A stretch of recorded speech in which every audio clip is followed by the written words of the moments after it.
Hello everyone and a warm welcome to Achievers YouTube channel. नमस्कार दोस्तों, एक बार फिर से स्वागत है आपका हमारे YouTube चैनल पर। आज के वीडियो में हम लोग मंथली पैकेज को डिस्कस करेंगे। इट मीन्स अगस्त महीने में जितने भी महत्वपूर्ण करेंट अफेयर्स आए, हम आज की वीडियो में उसको डिस्कस करेंगे।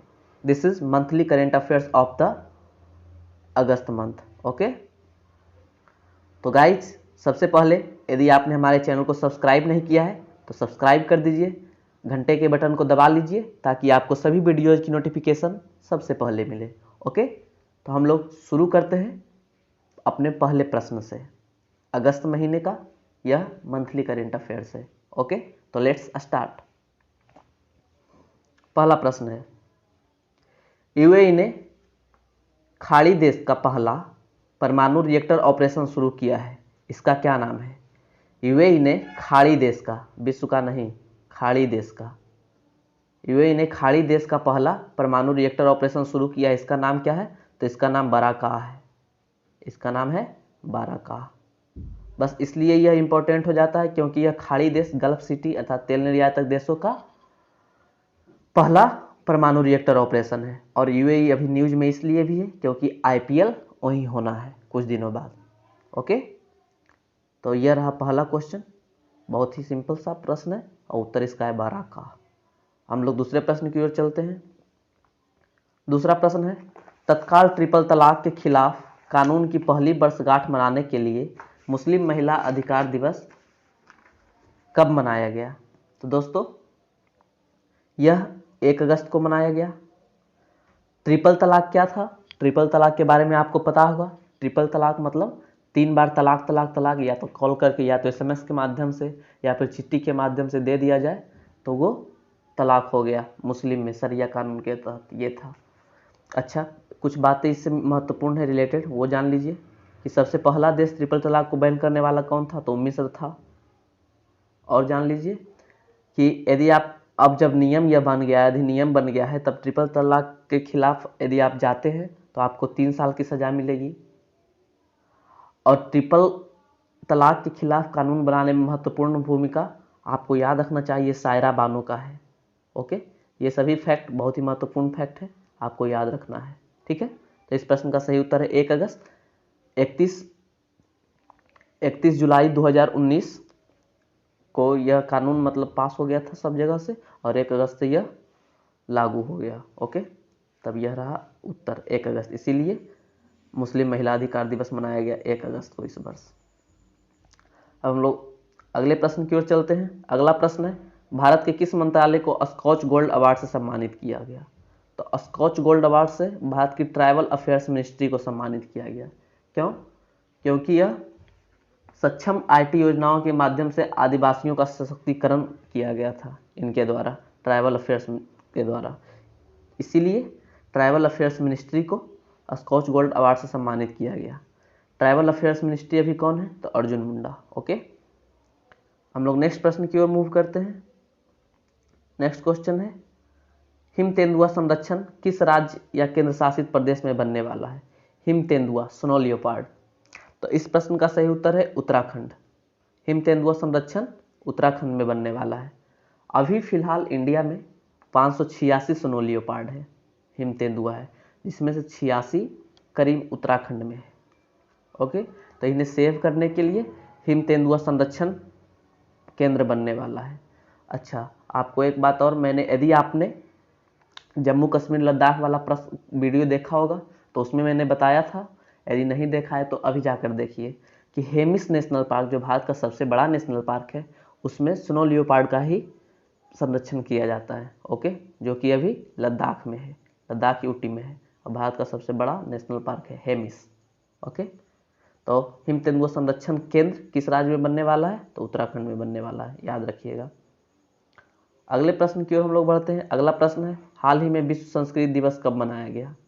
संस्कृत सबसे प्राचीन भाषा, इस प्रश्न का सही उत्तर है 3 अगस्त। इंपॉर्टेंट है, याद रखिएगा। ओके, हम लोग नेक्स्ट क्वेश्चन की ओर मूव करते हैं। नेक्स्ट क्वेश्चन है, भारतीय रेलवे के किस जोन में पहली बार व्यापार माला एक्सप्रेस ट्रेन चलाई गई? तो यह नॉर्थर्न रेलवे में चलाई गई। कहाँ से कहाँ तक चलाई गई थी यह ट्रेन? तो यह ट्रेन पंजाब से त्रिपुरा तक चलाई गई। पंजाब से त्रिपुरा। आपको पता होगा नॉर्थर्न रेलवे का हेडक्वार्टर कहाँ है, तो ये न्यू दिल्ली है। ओके, ये सब बात छोटी छोटी है, याद रखिएगा, आपके लिए बहुत ही महत्वपूर्ण साबित हो सकता है। व्यापार माला एक्सप्रेस, व्यापार मतलब व्यापार को बढ़ावा देने के लिए व्यापार माला एक्सप्रेस। ओके, अब हम लोग अगले प्रश्न की ओर मूव करते हैं। अगला प्रश्न है, किस देश ने महात्मा गांधी के चित्र वाले करेंसी सिक्के जारी करने की घोषणा की? तो इस प्रश्न का सही उत्तर है ब्रिटेन। ब्रिटेन ने महात्मा गांधी के चित्र वाले करेंसी सिक्के जारी करने की घोषणा की। ब्रिटेन का सिक्का क्या है? पाउंड है। ओके, ब्रिटेन के भी प्रधानमंत्री कौन है? बोरिस जॉनसन जी हैं, याद रखिएगा, महत्वपूर्ण व्यक्तित्व है। अगला प्रश्न है, यूएस के कैलिफोर्निया के जंगलों में लगी आग को क्या नाम दिया गया है? इस प्रश्न का उत्तर भी शायद आप लोगों को पता हो, नहीं पता है तो इस प्रश्न का उत्तर आप लोग याद रखिए, बहुत ही महत्वपूर्ण है। तो हाल ही में यूएस के कैलिफोर्निया के जंगलों में आग लगी है जिसका नाम एप्पल फायर दिया गया है। Okay, Apple fire. यूएस के कैलिफोर्निया के जंगलों में लगी आग को क्या नाम दिया गया है? Apple fire. आप लोग कैसे याद रख सकते हैं कि यूएस से ही एप्पल कंपनी आती है जो अभी पूरे बाजार में फायर ऑन डिमांड है। ओके, इसलिए इसको आप ऐसे याद रख सकते हैं कि एप्पल फायर, यूएस के कैलिफोर्निया के जंगल। ओके, यदि नहीं याद होगा तो आप मेरे बात को सुनते जाइए, आपको याद हो जाएगा, टेंशन नहीं लेने का। बस आप लोग वीडियो को लाइक कर दीजिए, वीडियो कैसा लगा ये कमेंट करके बताइए, यार दोस्तों के पास इसे शेयर कीजिए और नए नए लोगों को हमारे चैनल से जोड़िए। ओके, हम लोग नेक्स्ट क्वेश्चन की ओर मूव करते हैं। नेक्स्ट क्वेश्चन है, हाल ही में नहीं, 4 अगस्त 2020 को किस देश की राजधानी में भारी विस्फोट हुआ? तो ये पता होगा आपको,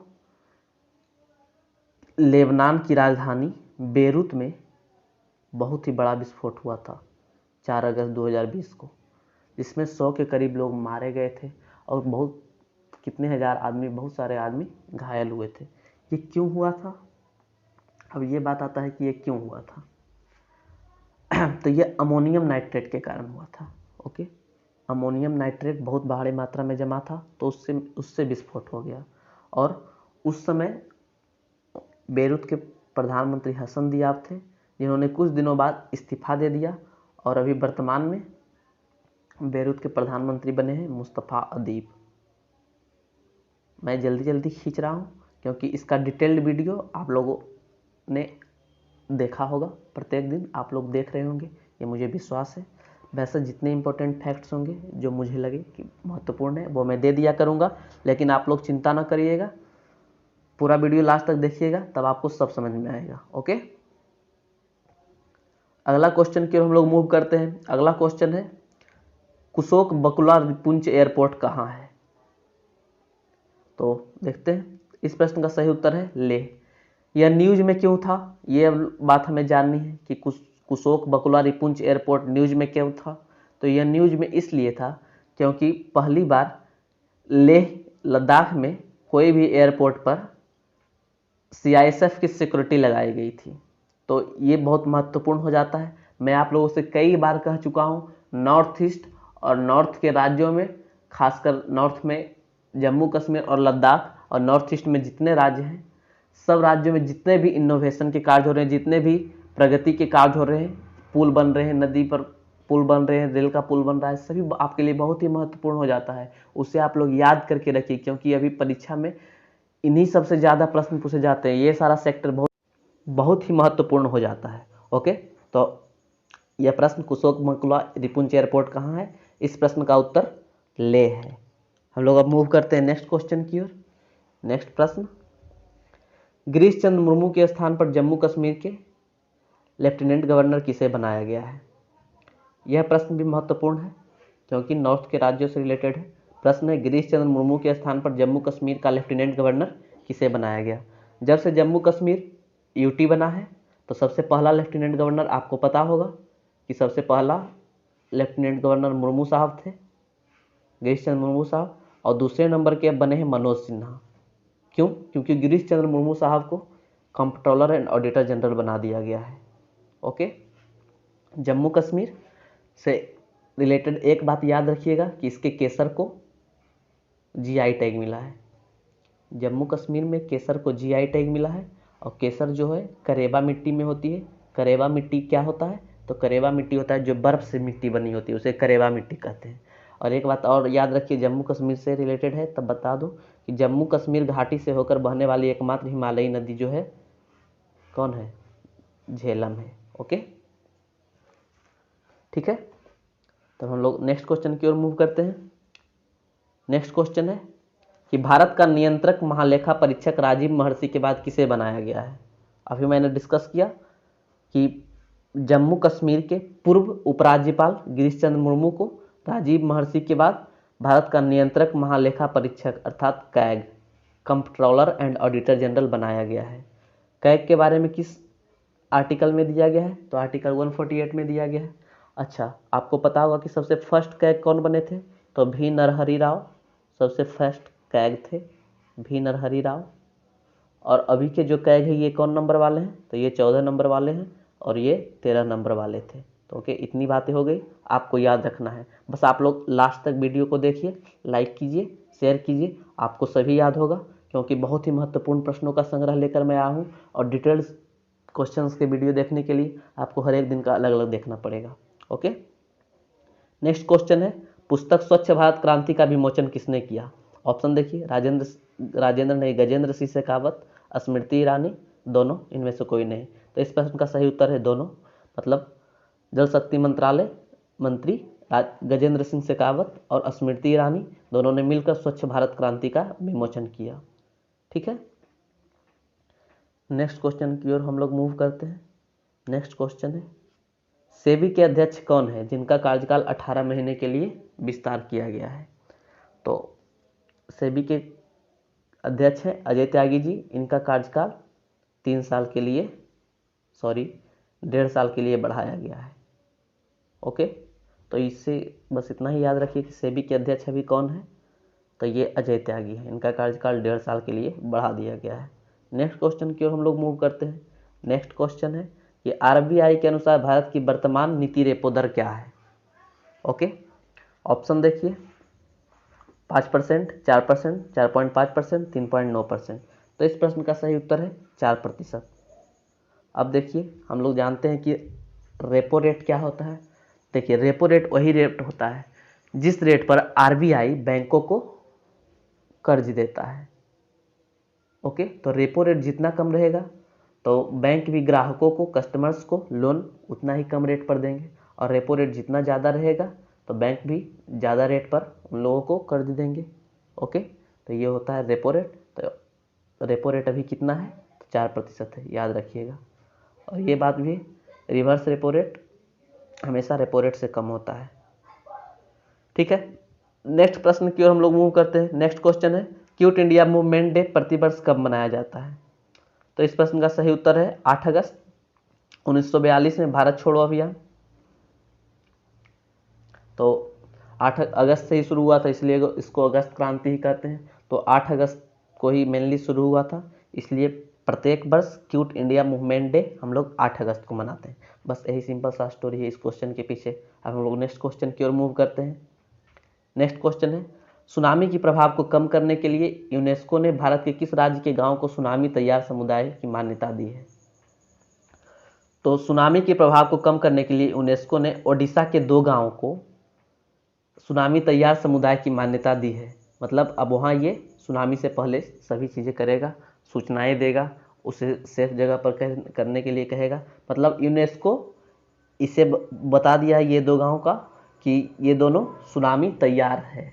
ओके, मतलब सुनामी आने से यहाँ बहुत कम खतरा होता है क्योंकि ये लोग सुनामी तैयार है। ये रही बात। तो इस प्रश्न का सही उत्तर है ओडिशा। कौन किया था, यूनेस्को किया था। ओके, नेक्स्ट प्रश्न है कि यूपीएससी के नए अध्यक्ष के रूप में किसने शपथ ली। तो ऑप्शन है अरविंद सक्सेना, हरीश चौधरी, विपिन कुमार सिंह, प्रदीप कुमार जोशी। तो इस प्रश्न का सही उत्तर है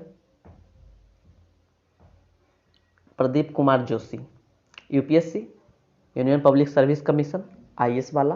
ओके, तो इसके अभी अध्यक्ष बने हैं प्रदीप कुमार जोशी। इसके पहले अरविंद सक्सेना थे इसके अध्यक्ष। और आपको पता होगा कि यूपीएससी जो है कॉन्स्टिट्यूशनल बॉडी है, संविधान में इसका उल्लेख किया गया है। ओके, ठीक है, तो बस यही पूछा जाएगा आपसे। यदि पूछा गया कि यूपीएससी के नए अध्यक्ष कौन बने हैं, तो इस प्रश्न का सही उत्तर हो जाएगा प्रदीप कुमार जोशी। ठीक है, हम लोग नेक्स्ट क्वेश्चन की ओर मूव करते हैं। नेक्स्ट प्रश्न है कि आईसीसी मेल T20 विश्व कप की मेजबानी कौन सा देश करेगा।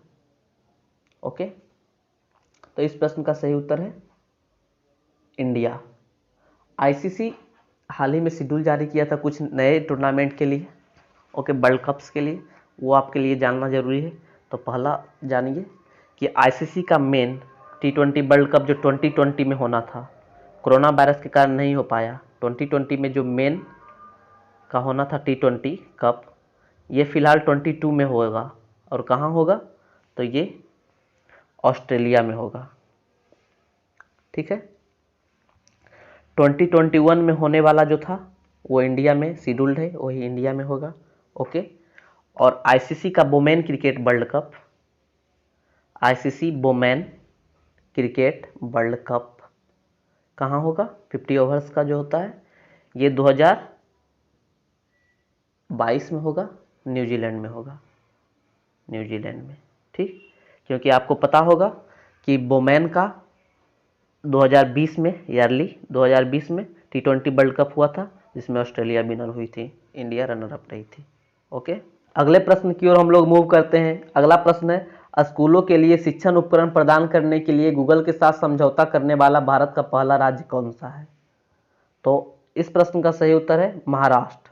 महाराष्ट्र ने गूगल के साथ स्कूलों को शिक्षण उपकरण प्रदान करने के लिए समझौता किया है, और यह भारत का पहला राज्य बन गया है गूगल के साथ समझौता करने के लिए पढ़ाई के मामले में। ठीक है, तो इसमें कुछ खास बात नहीं है, बस यही था। हम लोग नेक्स्ट प्रश्न की ओर मूव करते हैं।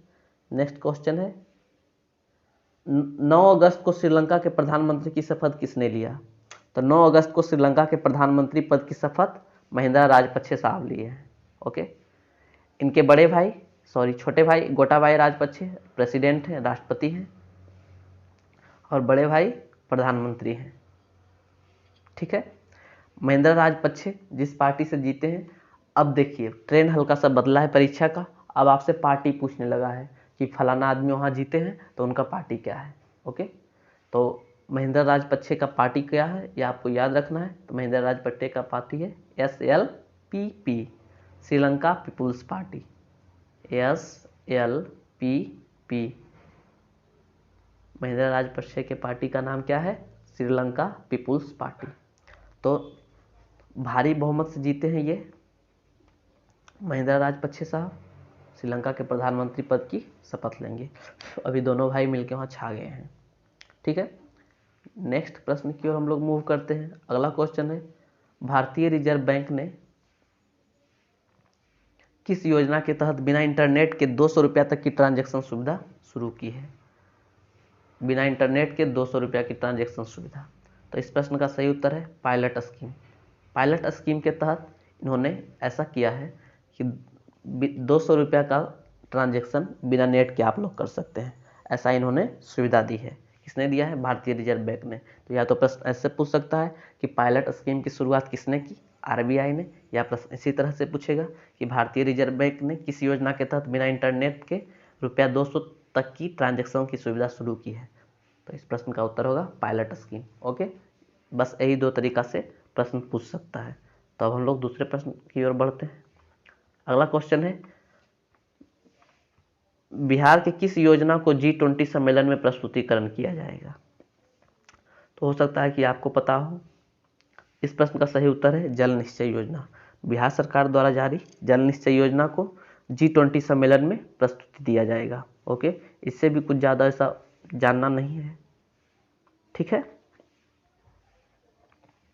अब हम लोग नेक्स्ट क्वेश्चन की ओर मूव करेंगे। थोड़ा सा G20 के बारे में जान लेना चाहिए, तो आइए थोड़ा सा G20 को जानते हैं। G20 क्या है, ये जो G20 है वो क्या है। तो G20 मतलब आपको नाम से पता चल रहा होगा कि यह 20 अर्थव्यवस्थाओं का समूह है। 20 में क्या है, 20 में 19 देश है और एक यूरोपीय यूनियन है। ओके, तो ये कुल मिला के 20 हो गए। और बहुत बार ये परीक्षा में प्रश्न पूछ देता है कि G20 का हेडक्वार्टर कहाँ है। तो एक बात आपको याद रखना है कि G20 का कोई भी हेडक्वार्टर नहीं है। जिस देश में उसका सम्मेलन हुआ उस समय के लिए वही उसका हेडक्वार्टर हो गया। ओके, बस यही आपको याद रखना है कि G20 20 देश हैं, इसमें जिसमें एक 19 देश हैं और एक यूनियन है। ठीक है, बस अब नेक्स्ट क्वेश्चन की ओर हम लोग मूव करते हैं। अगला प्रश्न है 10 अगस्त 2020 को माउंट सिनबुंग धू-धू कर जल उठा और आकाश में राख बन गया। यह सक्रिय ज्वालामुखी किस देश में है? जी हाँ, अब देखिए पहले ज्वालामुखी क्या होता है वो आपको पता होगा, उसमें नहीं जाएंगे क्योंकि समय लगेगा। हम लोग बस जानते हैं कि ज्वालामुखी से यदि प्रश्न पूछता है एग्जाम में तो किस प्रकार ज्वालामुखी से प्रश्न पूछता है। ठीक है, तो देखिए बता दो, ज्वालामुखी से प्रश्न तभी पूछेगा जब कोई इधर हाल ही में ज्वालामुखी सक्रिय हुआ है। हाल ही में कहने का मतलब 1 साल 2 साल 3 साल के अंदर सक्रिय हुआ है ज्वालामुखी, या फिर सबसे हाईएस्ट कौन है, कोटोपैक्सी हो गया, अल सल्वाडोर हो गया, जो भी है सबसे हाईएस्ट ज्वालामुखी कौन है, ज्वालामुखी पर्वत कौन है, वो पूछ सकता है। बस यही पूछेगा और इससे ज़्यादा नहीं पूछेगा कुछ। और हाँ, अभी फिलहाल खास खास जगह पर सक्रिय ज्वालामुखी कौन कौन सा है ये पूछ सकता है। बस ज्वालामुखी पर्वत से या ज्वालामुखी से जो भी प्रश्न बनते हैं इसी प्रकार के प्रश्न बनते हैं। तो ये भी प्रश्न बहुत ही महत्वपूर्ण हो जाता है क्योंकि यह हाल ही में सक्रिय हुआ है। तो इसका नाम है माउंट सिनबुंग। पूछ रहा है किस देश में स्थित है, तो इस प्रश्न का सही उत्तर है इंडोनेशिया। ठीक है, बस इससे तो कोई फैक्ट्स है ही नहीं। तो हम लोग नेक्स्ट क्वेश्चन की ओर मूव करते हैं। नेक्स्ट क्वेश्चन है कि किस देश ने 1971 के युद्ध में हुए शहीदों को सम्मान देने के लिए वॉर मेमोरियल बनाने की बात कही है? तो of course it's Bangladesh. Bangladesh ने 1971 के युद्ध में शहीदों को सम्मान देने के लिए वॉर मेमोरियल बनाने की बात कही है। 1971 में आप लोगों को पता होगा क्या हुआ था, पाकिस्तान 2 भाग में डिवाइड हुआ था। पूर्वी पाकिस्तान तो पूर्वी पाकिस्तान रह गया, सॉरी पश्चिमी पाकिस्तान था वो पाकिस्तान रह गया और पूर्वी पाकिस्तान बांग्लादेश बन गया। ठीक है, बांग्लादेश की बात आई तो एक नदी की बात मैं बता दूं कि गंगा को बांग्लादेश में क्या बोलते हैं? गंगा को पद्मा बोलते हैं, ये बात याद रखना है बस। अब हम लोग नेक्स्ट क्वेश्चन की ओर मूव करते हैं। अगला प्रश्न बहुत ही शानदार है कि अयोध्या में राम मंदिर किस वास्तुकला शैली में बनाया जाएगा? तो इस प्रश्न का सही उत्तर है नागर शैली। 3 पॉइंट्स है, आप याद रखिए। आपको मंदिर किस शैली पर बना हुआ है ये आपसे कभी नहीं छूटेगा, मेरा वादा है। पहले वीडियो को लाइक कर दीजिए, वीडियो कैसा लग रहा है कमेंट कीजिए और शेयर कीजिए। ठीक है, मैं बताता हूँ। देखिए आपको वर्ड्स पकड़ना है तो आपको याद हो जाएगा।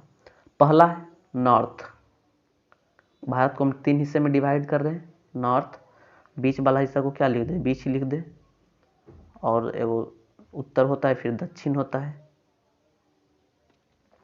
एक मिनट, थोड़ा सा दक्षिण फिर से लिखते हैं, थोड़ा सा इसको ऊपर करके। नॉर्थ, बीच, बीच और साउथ मतलब दक्षिण। आपको याद ही हो जाएगा कि कौन किधर कैसे होता है। तो नॉर्थ में देखिए, बर्ड से बर्ड पकड़िए कि नॉर्थ भारत में जितना भी मंदिर बनता है नागर शैली पर बनता है। ठीक है, तो नॉर्थ से नागर मिल गया। अब सेकेंड पर जाइए, बीच में। तो बीच में जितना भी मंदिर बनता है सब बेसर शैली पर बनता है, मतलब मध्य भारत की सारी मंदिरें बेसर शैली पर बनती है। ये भी मिल गया, ब से बीच, ब से बेसर। ठीक है, अब हम लोग तीसरे की ओर चलते हैं। तीसरा है, लास्ट वन है दक्षिण। तो दक्षिण का जितना मंदिर होगा ये सभी द्रविड़ शैली पर बनेगा, द्रविड़ शैली। ओके, तो आपको ये तीनों याद हो जाएगा क्योंकि बर्ड से बर्ड मिलाइए, नॉर्थ नागर, बीच बेसर और दक्षिण द्रविड़। तो ये चूंकि अयोध्या राम मंदिर नॉर्थ इंडिया में पड़ता है। ओके, नॉर्थ इंडिया कौन शैली? तो नॉर्थ नागर। बहुत ही महत्वपूर्ण, इजी तरीका से हम लोगों ने याद कर लिया। अब हम लोग अगले प्रश्न की ओर बढ़ते हैं। अगला प्रश्न है स्वच्छ भारत मिशन एकेडमी का शुभारंभ किसने किया?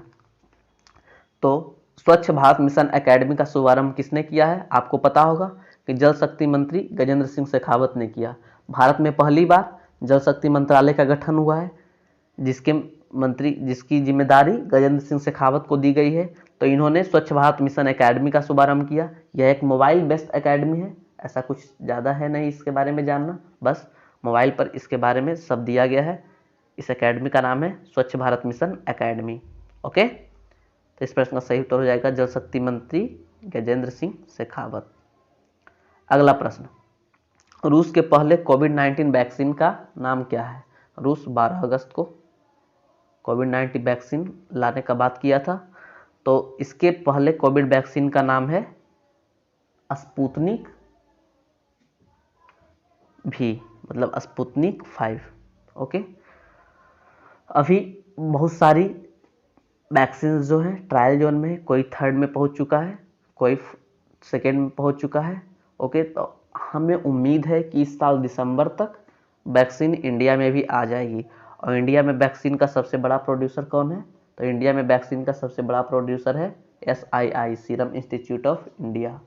यह विश्व का सबसे बड़ा वैक्सीन प्रोड्यूसर है, यह आपको याद रखना है, सीरम इंस्टीट्यूट ऑफ इंडिया। इसका हेडक्वार्टर पुणे में है। ठीक है, बस अब हम लोग आगे बढ़ते हैं। अगला क्वेश्चन है, हाल ही में विश्व युवा दिवस किस दिन मनाया गया है? तो इस प्रश्न का सही उत्तर हो जाएगा 12 अगस्त। 12 अगस्त को विश्व युवा दिवस मनाया गया है। आपको पता होगा कि राष्ट्रीय युवा दिवस कब मनाया जाता है?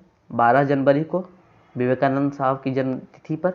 तो बस इसके 7 महीने बाद 12 अगस्त को इंटरनेशनल युवा डे। दिन सेम है, बस महीना में अंतर है। ठीक है, अगले प्रश्न की ओर हम लोग बढ़ते हैं। अगला प्रश्न है, अरुणोदय योजना किस राज्य सरकार के द्वारा शुरू की जाएगी? तो इस प्रश्न का सही उत्तर हो जाएगा असम। अब देखिए, ऑप्शन से कंफ्यूज मत होइएगा, क्योंकि यहाँ पर दिया हुआ है अरुणोदय योजना, तो ऑप्शन में अरुणाचल प्रदेश जरूर मिलेगा जब प्रश्न रहेगा। ठीक है, लेकिन हमें कंफ्यूज नहीं होना है। अरुणोदय योजना कहाँ लागू किया गया है? तो असम में लागू किया गया है। रट्टा मार लीजिए, नॉर्थ ईस्ट का राज्य है, बहुत ही महत्वपूर्ण है। एक बात और, नॉर्थ ईस्ट के सभी राज्यों का राज्य वाइज, स्टेट वाइज आपको नोट्स पढ़ना है तो नीचे डिस्क्रिप्शन में लिंक दिया हुआ है, वेबसाइट पर विजिट कीजिए। मेनू से जीएस के सेक्शन में जाके स्टेट्स ऑफ इंडिया पर जाइए और वहाँ से सभी राज्यों का स्टेट वाइज नोट्स पढ़ लीजिए। ये बिल्कुल फ्री है, नो चार्जेस। ओके, ठीक है, तो प्रश्न था अरुणोदय योजना, तो असम याद रखिएगा, अरुणाचल प्रदेश नहीं जाइएगा। ठीक है, नेक्स्ट क्वेश्चन है, कौन सर्वाधिक कमाई करने वाले टॉप 10 अभिनेताओं की फोर्ब्स सूची में शामिल हुए हैं? तो ये अभी छाए हुए हैं हमारे अक्षय कुमार साहब, खिलाड़ी भैया। ये टॉप 10 अभिनेता बने, टॉप 10 अभिनेता में है कमाई करने वाले, बाकी तो सब डूब ही रहे हैं। ओके, इसमें कुछ और ज़्यादा डिस्कशन करना नहीं है। नेक्स्ट क्वेश्चन की ओर हम लोग मूव करते हैं। कौन सा राज्य केंद्र शासित प्रदेश भारत के अंतर्राष्ट्रीय फिल्म महोत्सव 2020 की मेजबानी करेगा? तो अंतर्राष्ट्रीय international film festival of India, IFFI, ये एक जगह फिक्स कर दिया गया है कि ये यहीं होगा। तो कहाँ होगा? तो ये हमेशा गोवा में ही होता है। ठीक है, IFFI हमेशा गोवा में होता है, और बाकी इससे प्रश्न तब बनेंगे जब ये होगा और उसमें अवार्ड दिए जाएंगे। ठीक है, तो IFFI कहाँ होता है? गोवा में होता है। ये फिक्स कर दिया गया एक ही स्थान पर गोवा में ही होगा, और इस बार भी अपना नियत समय पर होगा। प्रमोद सावंत साहब गोवा के CM हैं, वो बोले हैं कि ये इस बार भी ये अपने फिक्स टाइम पर ही होगा, इधर उधर नहीं होगा। उस समय तक शायद हम लोग कोरोना वायरस पर काबू कर लें, लेकिन देखिए क्या होता है। नेक्स्ट क्वेश्चन की ओर हम लोग मूव करते हैं। अगला प्रश्न है, अमेजन ने किस भारतीय शहर में अपनी ऑनलाइन फार्मेसी शुरू की है? तो इस प्रश्न का सही उत्तर है बेंगलुरु। अमेजन ने बेंगलुरु में ऑनलाइन फार्मेसी शुरू की है। इसका मतलब ये दवा भी सेंड करेगा। वाह, अमेजन के मालिक है बेजोस साहब, सबसे अमीर आदमी। ठीक है, बस इससे और कुछ जानना है नहीं। हम लोग अगला प्रश्न की ओर बढ़ते हैं। अगला प्रश्न है, राधा भाटिया को किस किताब के लिए इंटरनेशनल कुक बुक अवार्ड से सम्मानित किया गया है? तो इस प्रश्न का सही उत्तर है लस्सी। एक मिनट, इस प्रश्न का सही उत्तर हो गया लस्सी। आपको जनवरी से लेकर अगस्त तक की सभी किताबों का, कि कौन किताब आपके एग्जाम्स के लिए महत्वपूर्ण है, किसने लिखा है, नए नए किताब हैं, इन सभी को एक जगह जानना है तो नीचे डिस्क्रिप्शन में लिंक दिया है। बुक्स एंड ऑथर्स 2020 25 अगस्त तक का अपडेटेड है। आप लोग जाकर वीडियो जरूर देखिए। मुझे विश्वास है कि आपके परीक्षा के लिए बहुत ही फायदेमंद होगा। बस आपका थोड़ा सा समय जाएगा, लेकिन आप कुछ सीख जाओगे, ये मेरा विश्वास है। इसलिए जल्दी जाइए और नीचे डिस्क्रिप्शन में लिंक दिया हुआ है, देखिए बुक्स एंड ऑथर्स 2020। ये अवार्ड विनिंग बुक है, इसलिए महत्वपूर्ण है कि इंटरनेशनल कुक बुक अवार्ड से किसे सम्मानित किया गया है, किस बुक को सम्मानित किया गया है, लस्सी। इसके ऑथर कौन है, राधा भाटिया। ठीक है, नेक्स्ट क्वेश्चन की ओर हम लोग मूव करेंगे। अगला प्रश्न है कि उस ऐप का नाम बताइए जिसने सामाजिक श्रेणी में से आत्मनिर्भर ऐप इनोवेशन चैलेंज जीता है। मोदी जी आत्मनिर्भर भारत की डफली बजा रहे हैं। ओके, तो इसी कड़ी में सामाजिक श्रेणी में एक ऐप जीता है पुरस्कार जिसका नाम है चिंगारी। टिकटॉक बैन हुआ तो ये टिकटॉक टाइप का ही ऐप है। ठीक है, चिंगारी। तो बस ऐसा कुछ खास नहीं है, ये ऐप जीता है क्योंकि मोदी जी द्वारा चलाया गया योजना है आत्मनिर्भर भारत। ठीक है, इसलिए यह महत्वपूर्ण हो जाता है कि आत्मनिर्भर भारत में ऐप अवार्ड कौन जीता है, तो चिंगारी जीता है। ठीक है, अगले क्वेश्चन की ओर हम लोग मूव कर रहे हैं। अगला प्रश्न है, हाल ही में शिक्षा मंत्रालय द्वारा जारी केंद्रीय विश्वविद्यालय की रैंकिंग में शीर्ष पर कौन रहा है। जितने भी सेंट्रल यूनिवर्सिटी है उसकी रैंकिंग जारी किया गया है शिक्षा मंत्रालय द्वारा, तो उसमें टॉप पर कौन रहा है, तो उसमें टॉप पर रहा है जामिया मिलिया इस्लामिया यूनिवर्सिटी। ठीक है, बस यही याद रखना है, जामिया मिलिया इस्लामिया यूनिवर्सिटी। अगले प्रश्न की ओर हम लोग मूव करते हैं। अगला प्रश्न है, भारतीय रेलवे ने मणिपुर में किस नदी पर दुनिया के सबसे ऊंची पुल का निर्माण करा रहा है। देखिए, इस प्रश्न का उत्तर है इजाई नदी। फिर से ये नॉर्थ ईस्ट का क्वेश्चन है, बहुत ही महत्वपूर्ण है, रट लेना है जैसे भी हो। इजाई, इसे आप याद रख सकते हैं, सबसे ऊंचाई पर स्थित पुल भारत में, विश्व में की सबसे ऊंचाई, और इजाई, इजाई ऊंचाई दोनों मिल रहा है, आपको ऐसे ही याद हो जाएगा, इजाई और ऊंचाई। कितना है, यह 141 मीटर ऊंचा होगा। इसके पहले जो भी पुल जहाँ भी था वो 139 मीटर ऊंचा था, शायद रसिया में था, लेकिन अब इससे ये 2 मीटर ऊंचा होकर 141 मीटर ऊंचा हो गया है जो अभी बन रहा है। और इस पुल की लंबाई 703 मीटर होगी। ठीक है, बस छोटी छोटी बातें इतनी। अब ये नहीं आपसे पूछेगा लंबाई कितनी होगी, ठीक है, लेकिन याद रखिए, क्या दिक्कत है, जानते रहिए। अगला प्रश्न है, पद्म विभूषण पंडित जसराज का हाल ही में 90 साल की उम्र में अमेरिका में निधन हो गया। वह किस देश से संबंधित थे। यहाँ पर देश नहीं होगा, वह किस क्षेत्र से संबंधित थे, क्वेश्चन में एरर है। तो इस प्रश्न का सही उत्तर होगा संगीत। ऑफ कोर्स वो इंडिया के थे, और हाँ, उनको तीनों सिविलियन अवार्ड दिया गया है। कौन कौन, पद्म विभूषण, पद्म भूषण, पद्मश्री, सभी अवार्ड से इनको सम्मानित किया गया, और अनगिनत अवार्ड से सम्मानित किया गया है। बहुत सारे संगीत एकेडमी क्या क्या होता है, वो सभी अवार्ड से इनको सम्मानित किया गया है। ये संगीत क्षेत्र से रिलेटेड थे। नाम है पंडित जसराज, 90 साल की उम्र में अमेरिका में निधन हो गया।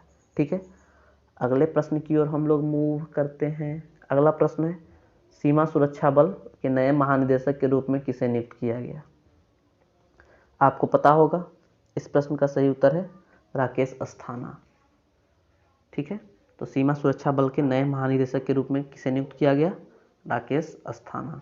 और इसमें कुछ ऐसा जानना नहीं है, बस याद रखना है, सीमा सुरक्षा बल मतलब border security force, BSF. BSF के नए DG, director general Rakesh Asthana बने हैं। बस अगले प्रश्न की ओर हम लोग मूव करते हैं। अगला क्वेश्चन है, स्वच्छ सर्वेक्षण रिजल्ट 2020 के अनुसार भारत का कौन सा शहर शीर्ष स्थान प्राप्त किया है। तो बस 4 सालों से लगातार बस एक ही शहर है, इंदौर। इसी ने शुरू किया है शुरू क्या किया है, शीर्ष स्थान प्राप्त किया है स्वच्छ सर्वेक्षण रिजल्ट में। यह चौथी बार लगातार किया है। और स्वच्छ सर्वेक्षण के बारे में और एक दो बात जानते रहिए, फर्स्ट पर इंदौर है, थर्ड पर यह है नवी मुंबई, थर्ड पर है, और सूरत सेकेंड पर है। ये सेकेंड हो गया, ये थर्ड हो गया, ये फर्स्ट हो गया। और एक दो पॉइंट इसके बारे में जान जाइए कि ये 10 लाख पॉपुलेशन में मिला है, 3-4 पॉपुलेशन में मिला है, उतना इंपॉर्टेंट नहीं है, बस 10 लाख वाला ही पूछेगा। और सबसे नीचे पटना है 47वां पोजीशन पर। वाह। और एक बात जानिए, क्लीनेस्ट गंगा सिटी कौन बना है, वाराणसी बना है। ठीक है, और कैंट में क्लीनेस्ट कौन बना है, तो जालंधर बना है। और ओवरऑल क्लीनेस्ट स्टेट का पुरस्कार किसको मिला है, तो छत्तीसगढ़ को मिला है। ये सभी बातें हैं, सुन के आप नोट्स बनाइएगा, महत्वपूर्ण बातें हैं। ठीक है, तो ये जो स्वच्छ सर्वेक्षण 2020 में सबसे टॉप इंदौर है, मध्य प्रदेश में स्थित है।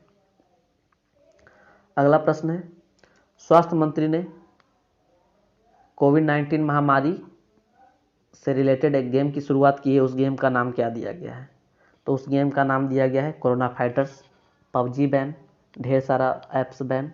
जाइए कोरोना फाइटर्स खेलिए, कम से कम आप लोग कोरोना के बारे में तो जानिएगा। आप लोग ऐसा हालत हो गया है कि बाहर में कोई अब मास्क लगाता ही नहीं है, शायद कोरोना चला गया हो। लेकिन गाइस अभी सेफ रहने की ज़रूरत है, क्योंकि अभी भी भारत में सबसे ज़्यादा केस मिल रहे हैं। विश्व में एक दिन में 80,000 के लगभग केस मिल रहे हैं। इसलिए सेफ रहिए, सुरक्षित रहिए, घर पर रहिए, ज़्यादा इधर उधर मत निकलिए। ये नहीं कि अब पबजी खत्म तो अब हम लोग बाहर वाला गेम खेलते हैं, ऐसा नहीं करना है। घर पर रहना है अभी, जब तक आपके लिए वैक्सीन ना आ जाए। अगले प्रश्न की ओर हम लोग मूव करते हैं। अगला प्रश्न है, हाल ही में एयरफोर्स की तरफ से किस विंग कमांडर को तेंजिंग नॉर्गे एडवेंचर अवार्ड 2019 से सम्मानित किया गया है? तो इस प्रश्न का सही उत्तर है गजानंद यादव। ठीक है, बस इसमें कुछ और नहीं जानना है। अगले प्रश्न की ओर हम लोग बढ़ते हैं। अगला प्रश्न है, राष्ट्रीय राजमार्ग NHAI द्वारा शुरू किए गए वृक्षारोपण की निगरानी के लिए मोबाइल ऐप का नाम क्या है? तो इस मोबाइल ऐप का नाम है हरित पथ। रोड के दोनों किनारे जितने भी वृक्ष हैं उसको ट्रैक करेगा ये ऐप। ठीक है, हरित पथ, हरित पथ राष्ट्रीय राजमार्ग NHAI द्वारा किया गया वृक्षारोपण के लिए हरित पथ ऐप है, मोबाइल ऐप। अगला प्रश्न है, नए चुनाव आयुक्त के रूप में किसे नियुक्त किया गया है? तो इस प्रश्न का सही उत्तर है राजीव कुमार। अभी चीफ इलेक्शन कमिश्नर मतलब मुख्य चुनाव आयुक्त कौन है? तो मुख्य चुनाव आयुक्त हैं सुनील अरोड़ा।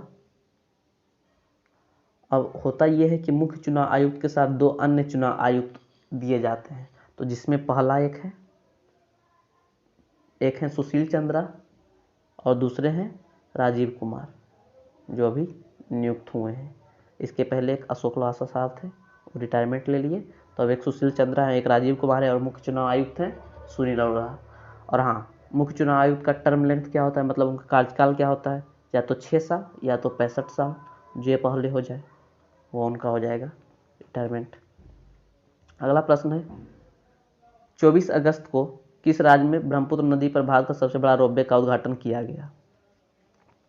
तो इस प्रश्न का सही उत्तर है असम। असम में ब्रह्मपुत्र नदी पर भारत का सबसे बड़ा रोपवे का उद्घाटन किया गया।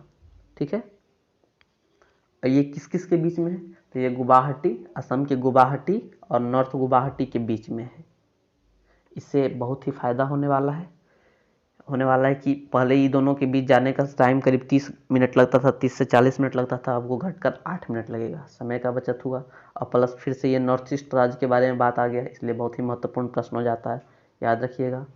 अगले प्रश्न की ओर हम लोग मूव करते हैं। अगला क्वेश्चन है, ड्रैगन फ्लाई फेस्टिवल तीसरा एडिशन थुम्बी महोत्सव 2020 के रूप में किस राज्य में मनाया जाएगा? तो इस प्रश्न का उत्तर है केरल। ड्रैगन फ्लाई फेस्टिवल है, इसका तीसरा एडिशन, नाम है थुम्बी महोत्सव। तो या तो डायरेक्ट ये पूछ सकता है कि थुम्बी महोत्सव 2020 किस राज्य में मनाया गया? तो केरल।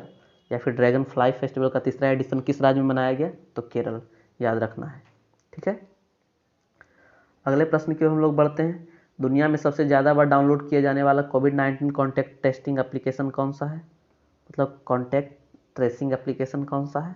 तो इस प्रश्न का सही उत्तर है none other than Aarogya Setu. आप लोगों ने इसे ज़रूर डाउनलोड किया होगा, यदि नहीं डाउनलोड किए हैं तो कर लीजिए, फ़ायदेमंद ही है आपके लिए।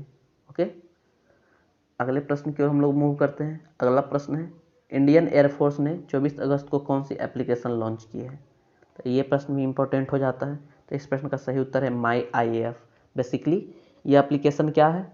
ये एप्लीकेशन में आप एयरफोर्स में कैरियर कैसे बनाएंगे इसके बारे में दिया हुआ है। एयरफोर्स में कैरियर कैसे बनाए, उसमें क्या क्या है, यही सब दिया हुआ है इस एप्लीकेशन में। मतलब बेसिकली एस्पायरेंट्स के लिए, जो भी एयरफोर्स ज्वाइन करना चाहते हैं उसके लिए ये एप्लीकेशन बनाया गया है कि आप उसके बारे में सब चीज़ जानते रहिए।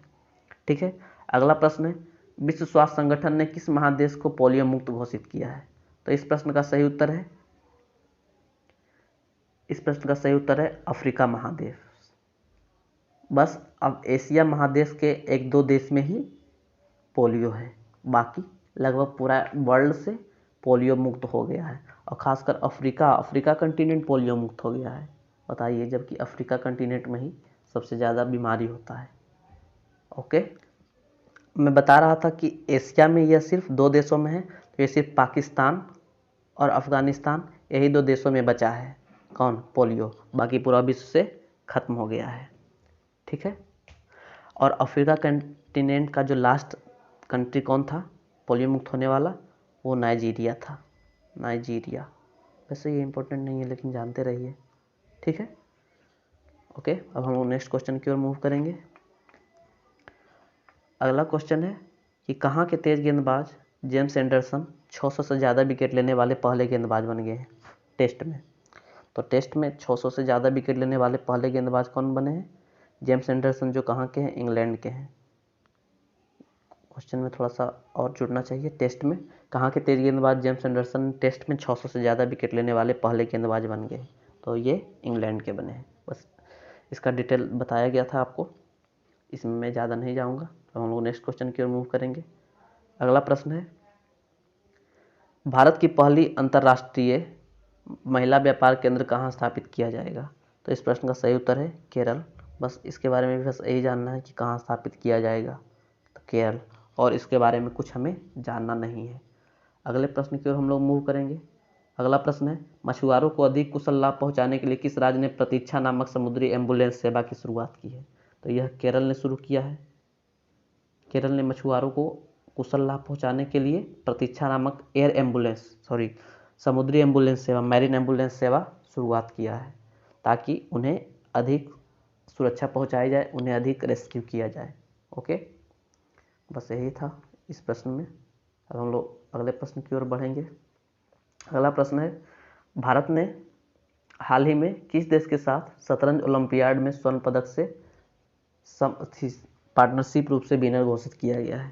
तो ये देखिए, पहले जो ये फीडे चेस ओलंपियाड था, फीडे जो इंटरनेशनल संस्था है चेस की, फीडे चेस ओलंपियाड 2020 ये पहली बार ऑनलाइन हुआ था, और इसके फाइनल में इंडिया और रूस पहुंच गया था। तो हुआ ये था कि इंडिया की तरफ से कनेक्शन ही गायब हो गया था, तो इस कारण रूस और इंडिया दोनों को साझा रूप से स्वर्ण पदक से सम्मानित किया गया है, मतलब फर्स्ट अवार्ड मिला है। पहला बार इंडिया चेस ओलंपिक में गोल्ड मेडल जीता है। बहुत ही महत्वपूर्ण, याद रखिएगा। फीडे चेस ओलंपिक 2020 में भारत ने किस देश के साथ स्वर्ण पदक साझा किया है? तो इस प्रश्न का सही उत्तर होगा रूस। ठीक है। अगला प्रश्न है, हाल ही में एरो इंडिया 2021 कहाँ पर आयोजित करने की घोषणा रक्षा मंत्रालय ने की है? तो इस प्रश्न का सही उत्तर होगा बेंगलुरु, कर्नाटक। एरो इंडिया मतलब भारत में संबंधित सारे एयर वेपन, जितने भी एयर वेपन है, ये सभी जितने भी एयरक्राफ्ट है, सभी यहाँ प्रदर्शनी लगाया जाता है, वही एरो इंडिया होता है। ठीक है। तो ये कहाँ इस बार अगले साल आयोजित किया जाएगा? तो बेंगलुरु के कर्नाटक में। ये प्रश्न आप लोगों को लगभग पता होगा कि Dada Saheb Phalke international film festival awards 2021 में किस अभिनेता को मरणोपरांत अवार्ड सम्मानित करने की घोषणा की गई है? तो इस प्रश्न का भी उत्तर आप लोगों को पता होगा। इस प्रश्न का उत्तर है सुशांत सिंह राजपूत। बेचारा, दिल बेचारा, इनका लास्ट फिल्म काई पोछे इनका फर्स्ट फिल्म। सुशांत सिंह राजपूत के बारे में और हमें कुछ बताने की ज़रूरत नहीं है, क्योंकि अभी सारी मीडिया का ध्यान इन्हीं पर है। ओके, मेरे तरफ से भी जस्टिस फॉर SSR, जो सच है उसे सामने आना चाहिए। ठीक है, चाहे वो कोई भी हो। अगले प्रश्न की ओर हम लोग मूव करेंगे। अगला प्रश्न है कि अपनी पहली ही उपन्यास के लिए अंतर्राष्ट्रीय बुकर पुरस्कार 2020 जीतने वाले सबसे कम उम्र के लेखक कौन बने हैं? तो इस प्रश्न का सही उत्तर है मैरीके लुकास। मैरीके लुकास अपनी पहली उपन्यास, मतलब डेब्यू उपन्यास के लिए ही इसको अंतर्राष्ट्रीय बुकर पुरस्कार 2020 मिला है। इस उपन्यास का नाम आपको मैं बता दूं, तो इस उपन्यास, हाँ, तो अब हमें ये जानना है कि इन्हें किस बुक के लिए दिया गया है। तो इन्हें the discomfort of evening debut book के लिए बुकर पुरस्कार 2020 से सम्मानित किया गया है। ओके, और एक दो बात जानिए मैरीके लुकास के बारे में। तो ये नीदरलैंड के पहले ऑथर बने हैं बुकर पुरस्कार जीतने वाले। ओके, और ये मिचेल हचिसन इनके साथी हैं, इनके साथ ये पुरस्कार साझा करेंगे। बस इतना ही बात याद रखिएगा ये बस कहाँ के हैं ये थोड़ा सा याद रखना है आपको, तो नीदरलैंड के हैं। ओके, अब हम लोग नेक्स्ट क्वेश्चन की ओर मूव करेंगे। नेक्स्ट क्वेश्चन है कि भारत की किसान रेल कब शुरू होगी। तो भारत की किसान रेल कब शुरू हो चुकी है, कब से? तो भारत की किसान रेल 7 अगस्त से ही शुरू हो चुकी है। किसान रेल क्या होता है? किसान रेल होता है कि जैसे मान लीजिए यह कहीं से कहीं चला, मान लीजिए यह भागलपुर से जा रहा है और नागपुर जा रहा है, तो भागलपुर से यह सिल्क लेते जाएगा, रेशम लेते जाएगा और वहाँ तक जाएगा और वहाँ रेशम अथी करके वहाँ से संतरा लेते आएगा। ये बात हुआ, ठीक है। अगले प्रश्न की ओर हम लोग मूव करेंगे। अगला प्रश्न है, हाल ही में किसने स्कूलों एवं शिक्षण संस्थानों के 50 मीटर के दायरे में जंक फूड न बेचने की घोषणा की है। तो ये FSSAI ने घोषणा की है कि स्कूलों और शिक्षण संस्थानों के 50 मीटर के दायरे में जंक फूड नहीं बेचना है। बस घोषणा होता है, आगे क्या होता है ये तो हमें देखना है। ऐसे स्कूलों एवं शिक्षण संस्थानों के दायरे में लिखा होता है कि 100 मीटर के दायरे में धूम्रपान बेचना करना अलाउड नहीं है, लेकिन बस घोषणा है। ओके, और लोग नेक्स्ट क्वेश्चन की ओर मूव करेंगे। अगला प्रश्न है, किस देश को भारत की कोविड-19 वैक्सीन में प्राथमिकता देने का वादा किया है। तो इंडिया ने वादा किया है कि हम जब भी वैक्सीन बनाएंगे तो बांग्लादेश को इसमें प्राथमिकता देंगे, मतलब उसे अधिक से अधिक मात्रा में हम लोग वैक्सीन प्रोवाइड कराएंगे। अब हम लोग अगले प्रश्न की ओर मूव करेंगे। अगला प्रश्न है कि कॉमन एलिजिबिलिटी टेस्ट के आधार पर नौकरी ऑफर करने वाला पहला राज्य कौन बना है। तो ये बना है मध्य प्रदेश। और हाँ, मध्य प्रदेश ही ऐसा राज्य बना है जिन्होंने अपनी सारी स्टेट्स की जितनी भी नौकरियां हैं वो रिजर्व कर लिया है, मतलब सिर्फ मध्य प्रदेश के लिए। मध्य प्रदेश की जितनी नौकरियां होगी वो सिर्फ मध्य प्रदेश के लोगों के लिए होगी। अब कॉमन एलिजिबिलिटी टेस्ट आप लोगों को पता होगा, नहीं पता है तो मैं बता दूं, RRB, SSC, बैंकिंग तीनों का प्री एग्ज़ाम अब एक साथ होगा। यह एग्ज़ाम का स्कोर 3 साल के लिए वैलिड होगा और ये जो आप हैं 3 साल में कितना बार भी ट्राई कर सकते हैं, उससे कोई दिक्कत नहीं है। उस 3 साल के दरमियान में आपका जो सबसे हाईएस्ट स्कोर रहेगा वो वैलिड हो जाएगा, वो आपका हाईएस्ट स्कोर हो जाएगा। और बाकी जैसे भी मेंस इंटरव्यू वगैरह होता था वो अपने स्तर पर कराती रहेगी अन्य संस्था। यही शॉर्ट में CET है, कॉमन एलिजिबिलिटी टेस्ट है। अगले प्रश्न की ओर हम लोग मूव करते हैं। इसके बाद बस एक और प्रश्न है। अगला क्वेश्चन है कि राष्ट्रीय खेल पुरस्कार 2020 की मेजबानी कब की गई। तो ये आपको पता होगा कि हर एक वर्ष नेशनल स्पोर्ट्स अवार्ड राष्ट्रीय खेल पुरस्कार या खेल दिवस के दिन मनाया जाता है। राष्ट्रीय खेल पुरस्कार का आयोजन खेल दिवस के दिन किया जाता है। और खेल दिवस कब मनाया जाता है, तो खेल दिवस 29 अगस्त को मनाया जाता है। किस लिए? ध्यानचंद के जन्म दिवस पर, हॉकी के जादूगर के नाम से जाना जाता है। खेल दिवस में खेल पुरस्कार मिलता है। खेल पुरस्कार बहुत सारे कैटेगरी में बटा होता है, जैसे Rajiv Gandhi Khel Ratna award, Arjuna award, Dronacharya award. Dronacharya award 2 category में मिलता है, life time category, regular category. उसके बाद ध्यानचंद अवार्ड, उसके बाद Tenzing Norgay national adventure awards, उसके बाद मौलाना अबुल कलाम आज़ाद ट्रॉफी और राष्ट्रीय खेल प्रोत्साहन पुरस्कार। इस तरफ से बहुत सारे अवार्ड मिलते हैं, लेकिन आप लोगों के लिए जो महत्वपूर्ण है वो मैं थोड़ा सा हिंट कर देता हूँ। वैसे इसके बारे में डिटेल्ड वीडियो बनाया गया है खेल पुरस्कार 2020 पर, लिंक डिस्क्रिप्शन में दिया गया है, आप लोग जाकर चेक कीजिए। वैसे मैं बता दूं जो आपके लिए महत्वपूर्ण है, तो राजीव गांधी खेल रत्न अवार्ड जितने भी लोगों को मिला है वो महत्वपूर्ण है, जैसे रोहित शर्मा, मरियप्पन थंगावेलु, मनिका बत्रा, विनेश फोगाट एंड रानी रामपाल, ये सभी को राजीव गांधी खेल रत्न अवार्ड मिला है। ये सभी महत्वपूर्ण है। और ये भी बात आया था हाल ही में कि खेल पुरस्कार की अवार्ड राशि को बढ़ाया जा रहा है, ठीक है। और अर्जुन अवार्ड भी मिला था बहुत सारे लोगों को, लेकिन आपके लिए जो महत्वपूर्ण है उसका मैं नाम ले लेता हूँ। दूती चंद महत्वपूर्ण है आपके लिए, ठीक है। उसके बाद विशेष भृगुवंशी बास्केटबॉल के हैं, ये महत्वपूर्ण है। इन पर बुक आया था विशेष कोड टू विन, निरुपमा राय द्वारा लिखा हुआ। बुक वाला भी वीडियो नीचे है, देख लीजिएगा। ईशांत शर्मा, दीप्ति शर्मा, ये सभी को अर्जुन अवार्ड मिला है, महत्वपूर्ण है, ओके। और जो भी महत्वपूर्ण है मैं बताता जा रहा हूँ। मनु भाकर शूटिंग के लिए है, सौरभ चौधरी शूटिंग के लिए है, ये भी सभी महत्वपूर्ण है। और पैरा वाला जितने हैं ये सभी महत्वपूर्ण होंगे, जैसे नारायण यादव, संदीप, मनीष नरवाल, ये सब para swimming, para athletes, para shooting के लिए है, ओके। चन अवार्ड में बाकी मैं बस बहुत बता दिया, मैं नहीं बताऊंगा अब आगे, क्योंकि नीचे वीडियो का लिंक दिया हुआ है, आप लोग जाके देखिए, आपको पता चल जाएगा कि क्या महत्वपूर्ण है क्या नहीं महत्वपूर्ण है, उसमें डिटेल से समझाया हुआ है, ठीक है। लास्ट क्वेश्चन की ओर हम लोग मूव करते हैं। लास्ट क्वेश्चन है, हॉलीवुड के किस प्रसिद्ध अभिनेता का 43 वर्ष की उम्र में कैंसर के कारण निधन हो गया है। तो इस प्रश्न का सही उत्तर है चैडविक बोसमैन। ये जो है ब्लैक पैंथर के एक्टर हैं। ये 43 वर्ष की उम्र में कैंसर के कारण निधन हो गया, कोलोन कैंसर था इनको। ओके, और बहुत सारे निधन जिन्हें मैं जान के नहीं लिया हूँ वो परीक्षा में नहीं पूछे जाएंगे। उसमें एक इम्पॉर्टेंट निधन है, आपको पता होगा, राहत इंदौरी जी का। राहत इंदौरी जी का निधन है, ये महत्वपूर्ण है। और 31 अगस्त को प्रणब मुखर्जी साहब की मृत्यु हो गई थी, ये महत्वपूर्ण है। प्रणब मुखर्जी साहब ये भारत रत्न से सम्मानित थे, बस पिछले साल ही इन्हें भारत रत्न दिया गया था 2019 में। तो ये कुछ प्रश्न हैं जिन्हें मैं जान के छोड़ा हूँ, ये पूछे जा सकते हैं। इसको मैं नेक्स्ट वीडियो में कवर करूँगा, अगले महीने सितंबर के महीने में कवर करूँगा। ओके, ठीक है, तब मैं अगले महीने में आपसे मिलूँगा। तब तक के लिए अपना ख्याल रखिए, घर पर रखिए। पबजी बैन हुआ है, अभी कोरोना ख़त्म नहीं हुआ है, इसलिए बाहर मत निकलिए, अभी भी घर पर ही रहना है जब तक कि वैक्सीन न मिल जाए। ओके, अपना ख्याल रखिए, फैमिली का ख्याल रखिए, पढ़ते रहिए। ठीक है, जय हिंद।